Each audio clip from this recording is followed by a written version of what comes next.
on va aller dans l'évangile de Jean, l'évangile de Marc, ça commence mal, hein? L'évangile de Marc quand même, et le 4e chapitre de Marc. 4e chapitre de Marc. Et on va lire à partir du verset 35. Marc 4, verset 35. Lorsque la mer se déchaîne. Bien, le texte nous dit, ce même jour, sur le soir, Jésus leur dit, passons de l'autre bord.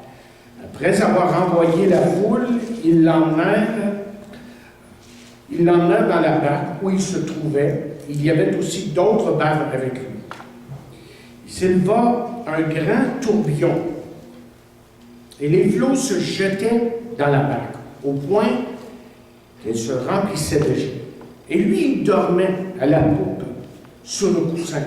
Ils le réveillèrent et lui dirent, « Maître, ne t'inquiètes-tu pas, parce que nous périssons. » S'étant réveillé, il menaça le vent, et dit à la mer, « Silence, tais-toi. » Et le vent cessa, et il y eut un grand calme. Puis il leur dit, « Pourquoi avez-vous si peur? Comment n'avez-vous point de foi? » Ils furent saisis d'une grande frayeur et se dirent les uns aux autres, « Quel est donc celui-ci à qui obéissent même le vent et la mer? » Demandons à Dieu de parler nos cœurs. Seigneur, nous venons à toi ce matin et merci pour ta parole, pour les chants, tout ce qui a été dit et fait jusqu'ici. Mais maintenant, à nouveau, nous sommes devant ta parole et nous te demandons de vraiment disposer nos cœurs. Nous voulons entendre ta voix et nous voulons nous approcher de toi. Et Seigneur, nous avons besoin de toi. Sans toi, comme toi-même tu as dit, Jésus, un jour, vous ne pouvez rien faire. Et nous ne pouvons rien faire de nous-mêmes. Merci, mais merci pour ta présence, merci pour ta parole, pour ton esprit qui agit en nous. Et maintenant, puisses-tu nous emmener à toi. Et je prie dans le nom de Jésus ces choses. Amen. La journée avait été longue et difficile pour Jésus. Il s'était assis dans le bateau près du rivage de la mer de Galilée. Il avait même utilisé ce bateau comme sa chaire. Parce que vous voyez, il prêchait aux grandes multitudes qui s'étaient réunies pour l'entendre. La journée terminée, il appela ses disciples et mit les voiles pour l'autre côté de la rivière, de la mer, si vous voulez. Alors que le bateau se dirigeait en pleine nuit vers l'autre rive, la Bible nous dit ici que Jésus s'était endormi à l'arrière du bateau, épuisé par, j'en suis sûr, par le travail de la journée. Vous voyez, la majorité des gens ici avaient l'habitude d'être sur la mer la nuit. Après tout, ils étaient des pêcheurs. Par contre, durant cette nuit, certains événements allaient se produire. Certains événements changeraient leur vie, et on parle des disciples en particulier, et leur perception de Jésus. Ces hommes se sont retrouvés dans la pire tempête jamais rencontrée au cours de leur vie. Ils ont fait l'expérience, vous voyez, de la puissance de Dieu qui les a délivrés. Et ils ont vécu pour en raconter l'histoire. Je veux que vous et moi, ce matin, là, je veux que vous et moi, nous voyageons avec eux. Alors que les 12 disciples avec Jésus étaient sur la mer de Galilée. Je veux le faire parce que l'expérience, vous voyez, qu'ils ont vécue là, sur cette mer, nous enseigne beaucoup de choses à vous et moi. Dieu veut nous parler à travers ces paroles. Dans un certain sens, on pourrait dire que nous sommes tous investis ou impliqués dans un voyage. Nous voguons tous vers, comme on pourrait dire, un port invisible. On sait qu'on s'en va vers ce port céleste, mais on ne l'a pas vu encore. Alors que nous voguons, les tempêtes se lèveront et brasseront nos petits bateaux, c'est-à-dire nos vies. Et souvent, lorsque ça arrivera, bien nous penserons que l'orage pourrait nous détruire. Mais je veux que vous sachiez que vos orages, et je sais que vous en vivez, que vos orages ne sont pas envoyés pour vous détruire, mais pour vous faire grandir et pour vous instruire. Alors, joignons-nous à Jésus et à ses disciples, alors qu'ils passent une nuit sur la mer. Alors, lorsqu'ils passent sur cette mer, bien, ils vont traverser la mer de Galilée et apprendre de nombreuses choses. Et donc, je me permets justement certaines observations importantes sur ce passage et prêcher sur le sujet suivant. Une nuit sur la mer. Une nuit sur la mer. D'abord, c'était une nuit de grand danger, selon ce qu'on a lu au verset 37. Cette nuit-là, alors que Jésus et ses disciples traversaient la mer de Galilée, la Bible nous informe ici qu'une terrible tempête a comme éclaté. OK? Bien, examinons de près ici pour comprendre la gravité de cet orage. D'abord, voyons la soudaineté de la tempête. Parce qu'il est écrit ici qu'il s'éleva un grand tourbillon. Les orages de ce genre, vous voyez, étaient quand même assez communs sur la mer de Galilée. Et la mer de Galilée en elle-même là, était inusitée, c'est-à-dire était différente, particulière. Et voici ce qu'on dit. Elle était relativement petite, 13 000 de long et 7 000 de large. Par contre, elle avait une profondeur de 150 pieds. Et la rive, elle, est de 680 pieds sous le niveau de la mer. Et parce que la mer de Galilée est sous le niveau de la mer et entourée de montagnes, la mer de Galilée était susceptible à des orages soudains. Parce que les vents qui balayaient là, en ces moments-là, bien, pouvaient causer des choses extrêmement difficiles. Donc, combiné avec un orage électrique qui apparaît soudainement au-dessus des montagnes environnantes, l'eau se soulève, on nous dit aussi, en vagues gigantesques et violentes de 20 pieds.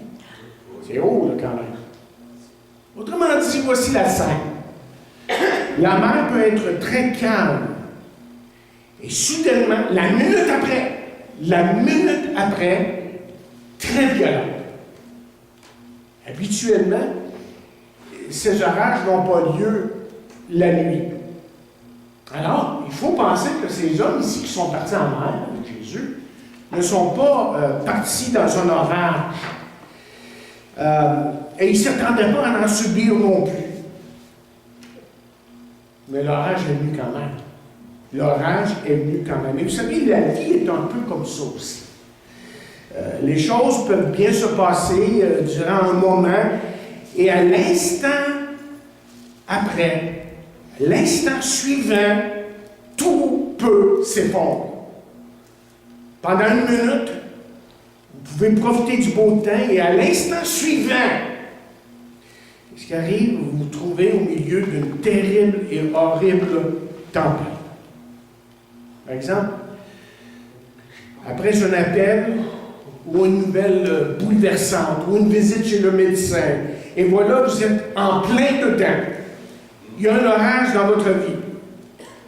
Pourtant, Ceci, vous voyez, chers amis, dans le fond, ne devrait même pas nous surprendre. Parce que, vous voyez, la Bible nous dit que l'orage, à certains moments, se dressera sur notre chemin. Ça peut paraître, sur le coup, un peu cruel. Écoutez ce que la Bible dit.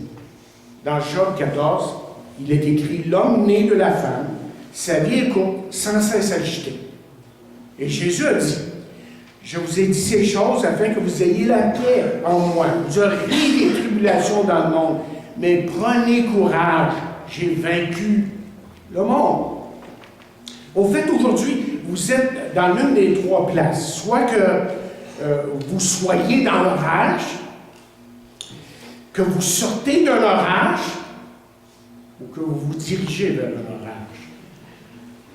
Les orages, autrement dit, soudains, font partie de nos vies. Donc, c'est tout à notre avantage. C'est tout à notre avantage de nous approcher de Dieu et de laisser Dieu nous diriger et d'être près de lui. C'est ça, la vie, chers amis, peut devenir extrêmement pénible et insoutenable. Écoutez, vous pouvez parler ou crier à Dieu lorsque vous êtes dans votre orage et savoir là qu'il viendra, il viendra assurément à votre secours. Vous vous rappelez, Israël vivait là des moments extrêmement difficiles à certains moments dans son histoire. Et à une occasion, le prophète Samuel a pu attester la chose suivante. Jusqu'ici, l'Éternel nous a secourus. L'Éternel nous a secourus. Mais regardons la sévérité de l'orage ici. Et le texte nous suggère évidemment que le bateau était plein d'eau. Ces pêcheurs ici, chevronnés, les pêcheurs aguerris, sont apeurés ici littéralement par la sévérité de l'orage. Parce que leur bateau bascule et valse au gré des vagues.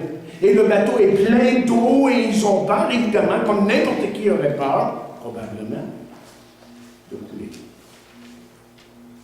Je pense qu'on peut voir ici que c'était un orage extrêmement violent. Et en plus, c'était la nuit. C'était la nuit. Ils ne pouvaient voir où ils étaient, ni à quelle distance qu'ils étaient de la rive et des autres bateaux qui les entouraient. Ils étaient effectivement en grand danger et ils avaient peur pour leur vie. Bien, encore une fois, c'est un peu comme ce à quoi nous sommes confrontés dans les tempêtes ou les orages de la vie, vous et moi. Lorsqu'ils viennent, lorsque ces orages viennent, ils sont souvent sévères et nous causent beaucoup d'angoisse et de douleur. Et ces tempêtes douloureuses souffrent dans nos vies, ils nous dévastent à certains moments, avec du chagrin, des cœurs brisés, et même la tourmente. Un problème, comme quelqu'un a écrit, suivra l'autre et nous enterrera sous un blizzard, puisque c'est l'hiver, un blizzard d'affliction. Et je pense que plusieurs d'entre vous pouvez témoigner de ça. Que vous savez exactement de quoi je parle ici. Lorsqu'on est inondé par des problèmes dans la vie. Mais d'autres font face, vous voyez, à des orages de tristesse. Quelqu'un que vous aimez est décédé. Et cela, évidemment, vous laisse briser par le chagrin et la souffrance causée par cette perte. Mais ce qu'il faut comprendre ici, c'est que le chagrin et l'affliction touchent toutes les vies.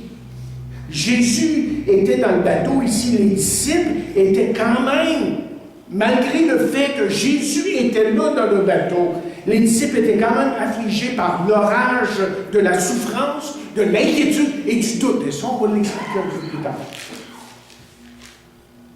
Une fois, j'ai lu à propos d'une femme dont la vie était remplie de chagrin. Et elle ne pouvait s'en remettre, apparemment.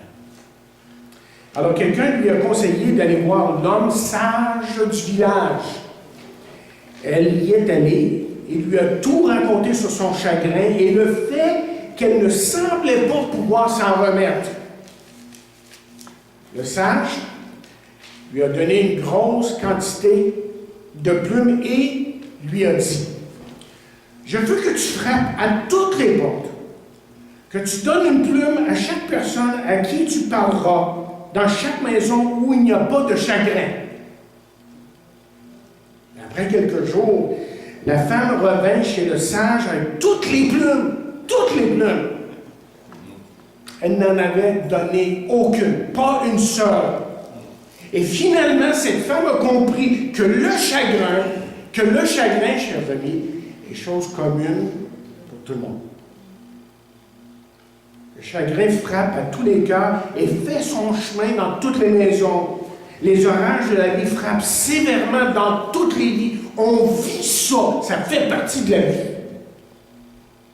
Mais vous savez, d'autres encore sont engouffrés dans un orage de péché. Lorsque le péché entre dans les cœurs, il arrive toujours avec un grand sourire. Hein? C'est ça le péché. Un air plaisant et une douce brise. Et même, il promet le meilleur, mais bientôt, le péché va montrer son côté sombre. Et en fin de compte, cet orage a le potentiel, justement, cet orage-là, a le potentiel de détruire beaucoup de choses et de laisser une traînée de dégâts dans des vies brisées. Et la seule chose qui peut réparer tout ça, c'est le sang de Jésus. C'est le sang de Jésus et le pardon qu'il nous offre parce qu'il est mort sur cette croix pour nos péchés, pour nos manquements. Alors les orages viennent apportant avec eux la peur, l'anxiété, la douleur. Mais écoutez, avant d'aller plus loin, avant qu'on continue dans ce texte, il y a tellement de choses à dire de ce texte. Je veux que vous sachiez qu'il n'y a pas d'orage sur la terre que Dieu ne peut calmer dans votre vie.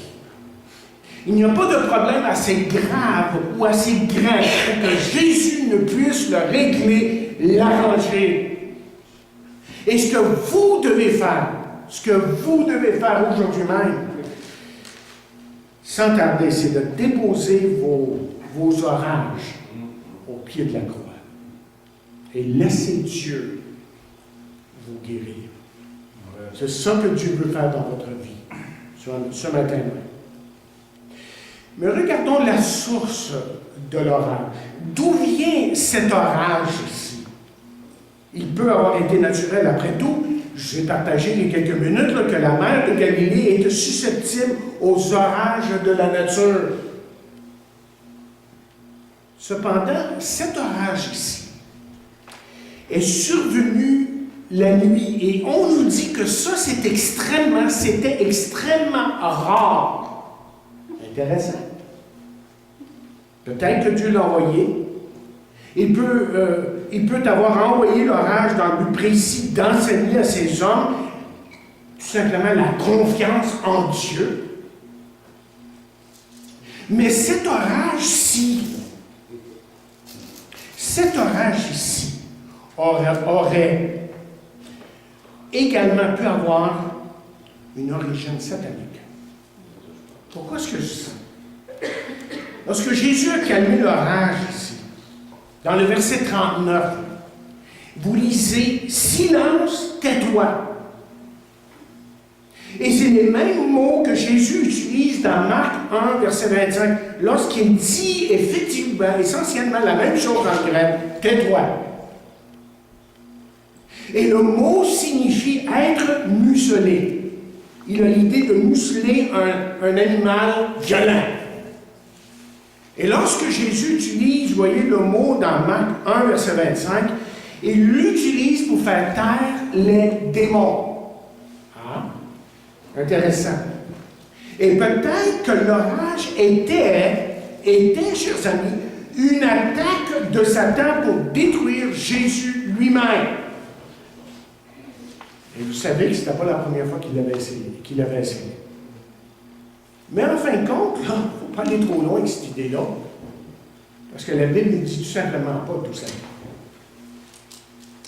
Les orages de nos vies proviennent également de différentes sources.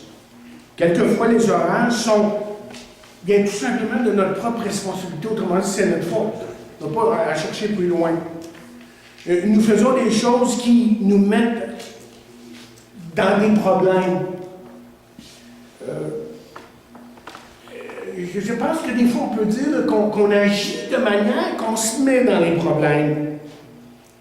Et évidemment, tôt ou tard, même si ce n'est pas tout de suite, là, qu'est-ce qui arrive? On en subit les conséquences. Et plusieurs exemples nous sont donnés dans la parole de Dieu, évidemment. Jacob, David, Jonas. Si vous lisez leur histoire, vous savez que parfois c'était vraiment de leur faute. Alors il arrive quelquefois que nous causions nos propres orages. C'était le cas souvent du peuple d'Israël. Vous connaissez un peu son histoire. Et on voit que son attitude et son obéissance étaient constamment problématiques. Et la seule solution, chers amis, pour être à nouveau sous la bénédiction de Dieu, et on parle ici du peuple d'Israël, c'était dans les paroles de Dieu lui-même lorsqu'il a parlé un jour à Salomon et qu'il a dit ceci. Si mon peuple, sur qui est invoqué mon nom, s'humilie, prie et cherche ma face, et s'il se détourne de ses mauvaises voies, je l'exaucerai des cieux, je lui pardonnerai son péché, et je guérirai son pays. C'est ça la solution de Dieu. Mais évidemment, quelquefois, Dieu envoie des orages. Et pourquoi fait-il ça? Bien, quelquefois, comme on l'a vu, c'est tout simplement pour nous discipliner, pour qu'on puisse se rapprocher de lui. Ça a été le cas de David avec Bathsheba, avec qui il a commis l'adultère. Et quelquefois, évidemment, Dieu permet ces orages dans notre vie, comme on a déjà dit, pour tout simplement nous apprendre à faire confiance à Dieu. Tout simplement. C'est tout ce qu'il veut, là. Et ça a été le cas avec Job, qui, à travers beaucoup de choses, a enduré beaucoup de choses. Donc, ce que nous apprenons, c'est que Dieu envoie un orage ou des orages, et c'est toujours dans le but pour nous rapprocher de lui, et jamais pour rien d'autre. Justement, il y avait, l'histoire que j'ai lue cette semaine, un petit garçon qui avait un petit bateau, et il faisait naviguer ce petit bateau dans un étang. Et tout en faisant naviguer son bateau, celui-ci s'éloignant de la rive au point où l'enfant ne pouvait plus le toucher. Alors, vous savez ce qu'il a fait? Assez intelligent, le petit garçon quand même, il a pris des petites pierres, les lança de l'autre côté du bateau, provoquant des vagues. Et chaque pierre qu'il lançait rapprochait le bateau, et ce faisant, il a pu prendre son bateau et à nouveau le reprendre pour lui-même.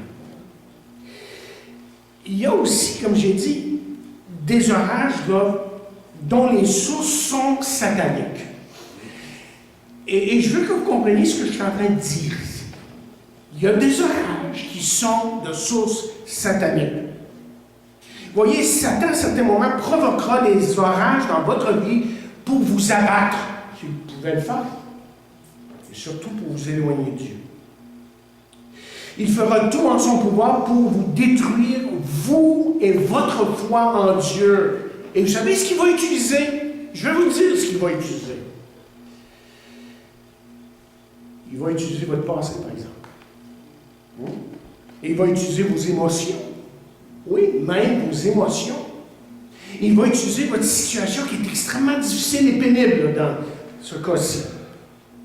Il va même utiliser votre ignorance des choses de Dieu parce que vous ne savez pas quoi faire. Lui, il se profite de ça, grand ignorant, s'il savait. Et il va utiliser évidemment vos manquements pour vous dévaster. Il va utiliser toutes sortes de façons. Donc, vous et moi, là, on a vraiment un ennemi réel qui cherche à abattre et à détruire les enfants de Dieu. Et il n'y a aucun doute que lui va tout faire pour essayer de nous nuire spirituellement, pour nous éloigner de Dieu. Et c'est pour ça que Pierre dira, et Pierre le dit de différentes façons, Paul le dira, il dit, soyez sobres, veillez, votre adversaire, le diable, rôde comme un lion, rugissant, cherchant qui il dévore. Heureusement, et là, il faut faire la suite ici avec cette pensée, parce qu'il y en a qui pensent que Satan, lui, il est capable de tout, là. Mais c'est pas vrai.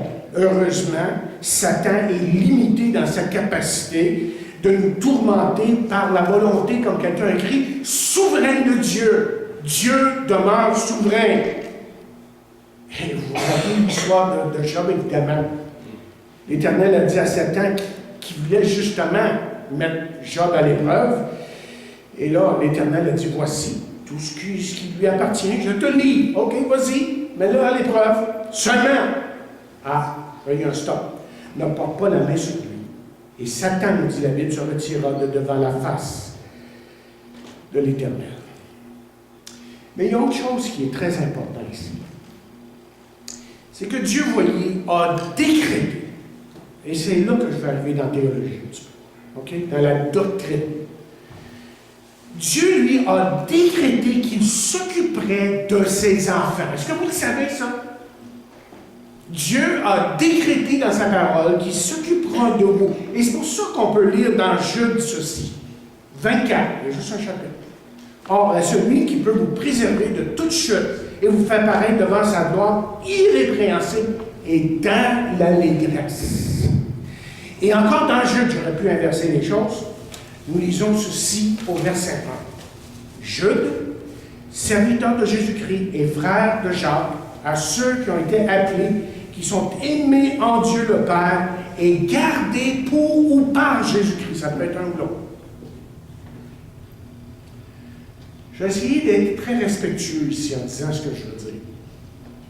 Mais j'ai entendu il y a quelque temps un prédicateur à la radio. WCHP, merci. Parce qu'il y a peut-être juste ça en français, qui dit ceci. Il dit, ça va grave, oui, Dieu nous garde, sur un ton un petit peu sarcastique. Si nous sommes obéissants et fidèles. Oh, là, tout de suite, question qui m'est venue à l'esprit, hein, oui, alors il nous garde de quoi exactement? Il nous garde de quoi exactement? Savez-vous que c'est un raisonnement qui est tout à fait faux? C'est un raisonnement qui n'est pas biblique. Et laissez-moi vous dire pourquoi. Et c'est pour ça que c'est important pour vous de venir aux études le mercredi, quand on va recommencer, à l'école du dimanche. Parce qu'on étudie ces choses. Et toutes sortes de sottises qui se disent à la radio des fois, par certains prédicateurs, qui ne savent même pas de quoi ils parlent. Laissez-moi vous dire pourquoi ce raisonnement-là n'est pas biblique. Premièrement, Dieu ne garde que ses enfants et personne d'autre. C'est juste ses enfants que Dieu garde. Véritablement ceux qui lui appartiennent. Et c'est pour ça que nous lisons dans Jean 10e chapitre ces paroles. Mes brebis entendent ma voix, je les connais, et elles me connaissent. Je leur donne la vie éternelle, et elles ne périront jamais, et personne ne les ravira de ma main. Mon Père qui me les a donnés est plus grand que tous. Ça, c'est tout le monde, même celui qui est enfant de Dieu. Il est plus grand que lui. Okay? Que tous. Et personne ne peut les ravir de mon Père. De la main de mon Père, excusez. Moi et le Père, nous sommes. Comment dire, on est ensemble dans la même idée, mais on a aussi la même capacité pour garder. Et deuxièmement, voici une autre raison pourquoi c'est pas vrai, ce qui a été dit, là, quand je l'ai entendu. J'écoute jamais cette musique-là. Pitonnette, tout simplement, ça donne que je tombe sur ça comme ça. Je me suis dit, non, ça se peut pas. J'écoute jamais, puis là, je tombe sur une affaire comme ça. Qui est même pas biblique, mais ça sonne biblique. Ça sonne biblique. Et à moins que vous compreniez les Écritures. Et je l'ai dit au début, il y a des choses qui sont simples à comprendre. Il y a d'autres choses où il faut se creuser un peu les ménages et vraiment demander à Dieu de nous éclairer et de faire comprendre les choses. Deuxièmement, le salut est toujours par pure grâce, c'est-à-dire la grâce sans les œuvres. Et c'est pour ça qu'on dit, c'est par la grâce que vous êtes sauvés par le moyen de la foi. Et cela ne vient pas de vous, c'est le don de Dieu. Ce n'est point par les œuvres que personne ne se glorifie. Car nous sommes son ouvrage, ayant été créés en Jésus-Christ pour de bonnes œuvres, que Dieu a préparées d'avance afin que nous les pratiquions. Autrement dit, vous ne pouvez absolument rien faire pour être sauvé en ce qui a trait aux œuvres. Vous ne pouvez pas être assez religieux, faire assez de prières et tout ça et dire, bon ben là, j'en ai assez fait, maintenant je vais aller au ciel. C'est pas ça que c'est. Troisièmement, c'est Dieu qui me choisit et non pas moi qui choisis Dieu. Vous dites pourquoi? Ça se fait que c'est Dieu qui me choisit et non pas moi. Je vais vous dire pourquoi. Parce que dans Éphésiens 2, verset 1, nous lisons ceci. Vous étiez morts par vos offenses et par vos péchés. C'est ça, il y a un mort ici, là. Veux-tu boire? Veux-tu prendre un verre d'eau? Voudrais-tu prendre de l'eau, s'il te plaît, là? Non, non, il n'est pas capable. Il est mort. Hein? Il est mort, là. OK? Mais c'est ça notre condition avant de venir à Dieu. Et si je le choisis, c'est parce qu'il m'en a donné la capacité et la vie. Et c'est ça d'être un élu de Dieu. Dans le salut, vous savez, dans le salut de Dieu, là, Dieu est souverain du début à la fin, et c'est pour ça que Paul pouvait dire ceci. Je suis persuadé que celui qui a commencé, lui qui a commencé, en vous, cette bonne œuvre la rendra parfaite pour le jour de Jésus-Christ. Mais la question qui se pose est celle-ci. Quand Dieu me choisit-il? Ah, c'est là où il y a un débat entre les théologiens, certainement. Et certains vont dire ceci. Ils vont dire, bien, Dieu choisit, il regarde là, de l'éternité, puis il regarde dans le temps, puis là, il voit que tu choisis. Là, il dit, OK, ça, c'est mon élu. Donc, Dieu, il a les bras croisés, et là, lui, il a envoyé son Fils, tout est fait pour le salut. Là, il attend. J'espère qu'il y en a qui vont accepter. J'espère. Hein? Alors, il regarde dans les terres. Ah, lui, OK, ça, c'est un élu. Tu vois, il a accepté. Là, il a accepté. Là, c'est lui, là, il a accepté. Si c'était le cas, l'homme deviendrait souverain dans le salut. Hein? Et c'est lui qui décidera quand, qui déciderait quand, et peut-être même le comment être sauvé. Mais c'est pas comme ça que ça marche dans les Écritures. Parce que la Bible nous dit ceci. Nul ne peut venir à moi si le Père qui m'a envoyé ne l'attire. Et je le ressusciterai au dernier jour. Certains vont dire, oui, il a déjà cru et il ne le suit plus. Hein, vous avez déjà entendu ça. Oui, mais il allait à l'église, il priait, il chantait, puis peut-être même il prêchait. Mais pensez-y, certains croient à salut comme tout enfant de Dieu. Et certains croient et sont perdus comme Satan lui-même est perdu. C'est-à-dire, chers amis, que la vérité ne les a pas changés. Ils savent, mais leur vie n'a pas été changée. Là, je veux un peu, je creuse un peu ici. Okay? La nature de la nouvelle naissance est la transformation. C'est ça, là. Ou la régénération éternelle, qui est synonyme de la vie éternelle. Quand une personne est sauvée, il est changé. Alors ça, c'est pas un enfant de Dieu. Écoutez ce qu'Ézéchiel a écrit sous l'inspiration du Saint-Esprit dans Ézéchiel 36. Il dit, je vous donnerai un cœur nouveau, je mettrai en vous un esprit nouveau, j'ôterai de votre corps le cœur de pierre, et je vous donnerai un cœur de chair. Je mettrai mon esprit en vous, et je ferai en sorte que vous suiviez mes ordonnances et que vous observiez et pratiquiez mes lois. C'est Dieu qui fait. C'est Dieu qui donne la capacité. C'est Dieu qui, c'est quoi le mot que je vais utiliser? Qui dispose le cœur de l'homme pour qu'il vienne à lui. C'est comme ça que c'est le seul. Et heureusement, l'apôtre Jean va dire ceci. Ils sont sortis du milieu de nous, mais ils n'étaient pas des nôtres. Car s'ils eussent été des nôtres, s'ils étaient de nous, là, enfants de Dieu, ils seraient demeurés avec nous, mais cela est arrivé afin qu'il fût manifeste que tous ne sont pas des nôtres.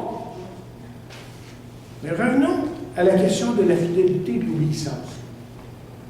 Nous disons que ce n'est pas par les œuvres que nous sommes sauvés. La plupart des chrétiens sont d'accord avec ça. Hein? Oh, on comprend, ce n'est pas par les œuvres qu'on est sauvé. Mais pour des œuvres que Dieu a préparées d'avance. Et on peut appeler ces œuvres-là obéissance, fidélité, amour, pardon et beaucoup d'autres choses. Mais voici la nuance. Et c'est là que c'est important. Il y a une nuance ici qu'il faut faire. Je ne suis pas obéissant et fidèle pour être sauvé. Je suis obéissant et fidèle parce que je suis sauvé. Vous voyez la différence? Il y en a qui inversent les choses. Ils sont là, il faut être fidèle. Et là, il faut être fidèle. Là, je vais être sauvé. Là, et là, je vais être sûr d'être sauvé. Moi, c'est pas ça le salut. Ça n'a rien à faire avec le salut. C'est quelque chose que je suis. Une transformation intérieure. Je suis sauvé. Et ça, c'est des caractéristiques qui appartiennent à celui qui est un enfant de Dieu et seulement un enfant de Dieu. Là, j'ai juste touché brièvement sur ce sujet-là. Il y a vraiment beaucoup d'autres choses. C'est-à-dire, on a déjà fait une étude le mercredi, mais à un moment donné, je vais y revenir le dimanche matin. Parce que c'est le temps que ça soit dit en caméra, avec la caméra. Et que certaines choses qu'on enseigne le mercredi sont beaucoup plus difficiles à comprendre, qu'elles soient dites là, dans la caméra, pour que les gens puissent savoir que la parole de Dieu est catégorique en ce qui a trait à un enfant de Dieu. Lorsque vous êtes un enfant de Dieu, vous ne l'êtes pas maintenant et peut-être pas demain. Vous l'êtes pour toujours. C'est pas comme si Dieu était là dans le ciel et se dirait, bon, oh, il accepte, oh, hey, mets son nom dans le livre, là, mets son nom dans le livre, là. Livre de vie, tu sais. Regarde, oh, il vient de tomber, hey, enlève son nom. Il est sauvé. C'est-tu dommage? Mais il avait cru pourtant. Il était sauvé, mais là, tout d'un coup, il n'est plus, alors il efface son nom. Mais quelle sorte de salut que c'est ça? Quelle sorte de salut que c'est ça? C'est ça qu'on est en train de dire. C'est essentiellement. Moi, je dis aux gens qui croient qu'on peut perdre son salut. T'es sauvé aujourd'hui? Alors, gloire à Dieu, je suis en Jésus, je connais Jésus, gloire à Dieu, j'ai accepté Jésus. Je leur demande ceci. Est-ce que dans 5 ans, tu vas être sauvé? Oui. Pas vrai. Oui? T'es-tu sûr? T'es-tu vraiment sûr que tu vas être sauvé dans 5 ans? Parce que si tu peux tomber, tu ne peux pas me dire aujourd'hui que dans 5 ans, tu vas être sauvé. Tu ne peux pas. Ça n'a pas de sens. Et gloire à Dieu, ce n'est pas juste la vie qui nous a donné. Chers amis, ce que Dieu nous a donné, parce qu'il nous a donné son Fils sur la croix, et qu'il est venu dans notre vie, c'est la vie éternelle. C'est une vie permanente. C'est une vie qui veut absolument se manifester dans votre vie aujourd'hui. C'est une vie qui veut continuer à vous transformer. Je dois arrêter là. C'est juste une partie. Jusque là, j'avais 60 pages de notes cette semaine. Il y a pas une idée comment que des fois le sujet nous prend, là, mais il y a tellement de choses ici. On va continuer la semaine prochaine et voir on va voir ce que les disciples ont vécu dans ce bateau. Et vous allez découvrir avec moi qu'ils ont fait des découvertes, mais incroyables. Ce qu'ils ont appris dans cette tempête-là, vous et moi, nous devons l'apprendre. Et si nous l'apprenons, il y en viendra des tempêtes. Mais on saura une chose, que celui qui est en nous est plus grand que celui qui est en dehors de nous, parce que Jésus a vaincu le monde. Amen.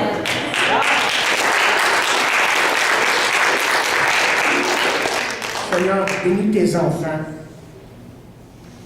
en ce moment, et que ces vérités puissent littéralement les posséder et les emmener à ta gloire.